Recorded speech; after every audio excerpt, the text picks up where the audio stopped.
Team India इस साल के आखिरी हफ्ते में और 2024 के पहले हफ्ते में दक्षिण अफ्रीका के खिलाफ 2 टेस्ट मैच की एक सीरीज खेलेगी। इस सीरीज के लिए टीम इंडिया का ऐलान किया जा चुका है। टेस्ट टीम में चेतेश्वर पुजारा और अजिंक्य रहाणे दोनों को शामिल नहीं किया गया, लेकिन भारतीय क्रिकेट का हालिया इतिहास बताता है कि इन दोनों के लिए टेस्ट टीम के दरवाजे अभी तक बंद नहीं हुए हैं और ये कहना बहुत जल्दबाजी होगी। इस पूरी कहानी को चलिए थोड़ा विस्तार से समझते हैं।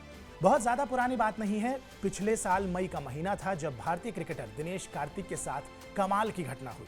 उन्हें दक्षिण अफ्रीका के खिलाफ T20 सीरीज के लिए टीम में शामिल किया गया। दिनेश कार्तिक की वापसी करीब 3 साल बाद हुई थी। इससे पहले का घटनाक्रम और भी ज्यादा दिलचस्प है, उस पर गौर फरमाइएगा। दिनेश कार्तिक 2021 में भारत के इंग्लैंड दौरे पर कमेंट्री कर रहे थे। इस ब्रॉडकास्ट के दौरान जब उनका नाम स्क्रीन पर आया तो उनके नीचे लिखा हुआ था 2004 से 2019, यानी कि ये उनके करियर की मियाद को बताने वाला साल था।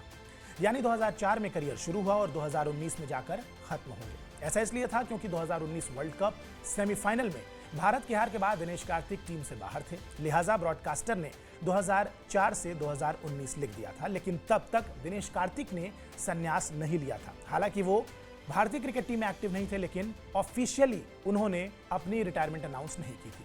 हाँ, ऐसा जरूर दिख रहा था कि सेलेक्टर्स उनके आगे की अब सोचना शुरू कर चुके थे। लेकिन फिर आईपीएल में उन्होंने कमाल का प्रदर्शन किया। वो आरसीबी के लिए खेल रहे थे और दिनेश कार्तिक ने एक फिनिशर के तौर पर बहुत शानदार प्रदर्शन किया। इसके बाद उन्हें भारतीय टीम में शामिल कर लिया गया।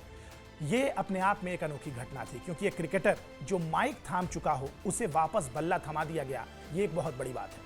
आगे बढ़ने से पहले याद रखिएगा कि तब तक उनकी उम्र करीब 37 साल की थी और रोहित शर्मा और राहुल द्रविड़ की जोड़ी ही कप्तानी और कोच की जिम्मेदारी उस वक्त संभाल रही थी। अब हम इस कमबैक से भारतीय टीम के मौजूदा हालात को जोड़ते हैं, कहानी को और आगे बढ़ाते हैं। दिनेश कार्तिक का किस्सा उम्र पर खत्म किया गया था, इसीलिए रहाणे और पुजारा का किस्सा भी उम्र से शुरू करते हैं। अजिंक्य रहाणे अभी करीब 35 साल के हैं। चेतेश्वर पुजारा भी अभी 35 के ही हैं। अगले साल जनवरी में वो 36 साल के हो जाएंगे। आप सोच रहे होंगे कि ये दोनों खिलाड़ी कहाँ हैं, क्या कर रहे हैं।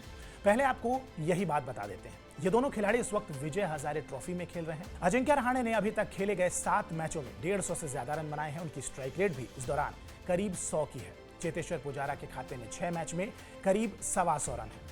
ये दोनों ही आंकड़े बहुत इंप्रेसिव तो नहीं है। विजय हजारे ट्रॉफी का फॉर्मेट भी अलग है, लेकिन ये अपडेट इसलिए जानना जरूरी है ताकि इससे ये पता चले कि अजिंक्य रहाणे और चेतेश्वर पुजारा ये दोनों अभी तक मैदान छोड़कर भागे नहीं है, यानी कि दोनों डटे हुए हैं। दोनों को अच्छी तरीके से पता है कि अभी कम से कम 2-3 साल का क्रिकेट तो उनके अंदर बाकी है। ऐसे में टीम इंडिया के सेलेक्टर्स ने अगर नजरअंदाज किया तो मायूस होने की बजाय संघर्ष उन्हें करना होगा। वापसी के लिए संघर्ष बेहद जरूरी है, जो मुश्किल तो है लेकिन नामुमकिन कहीं से भी नजर नहीं आता।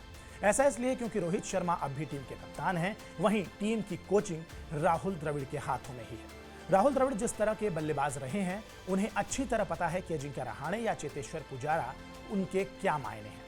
T20 के दौर में पूरी दुनिया में जो बेहद गिने चुने टेस्ट स्पेशलिस्ट हैं, उसमें अजिंक्य रहाणे और चेतेश्वर पुजारा का नाम भी शामिल है। अब मौजूदा टीम की बात कर लेते हैं।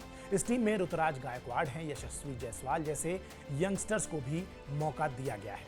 असली खेल इसी बात का है कि अगर इन खिलाड़ियों को प्लेइंग 11 में जगह मिलती है और ये उस मौके का फायदा उठाने में कामयाब होते हैं तो ये योजना कामयाब मानी जाएगी। लेकिन सेंचुरियन और केपटाउन के मैदान में ऐसा करना बिल्कुल भी आसान नहीं होगा। दक्षिण अफ्रीका की पिचों पर भारतीय बल्लेबाजों को दिक्कत आती भी है।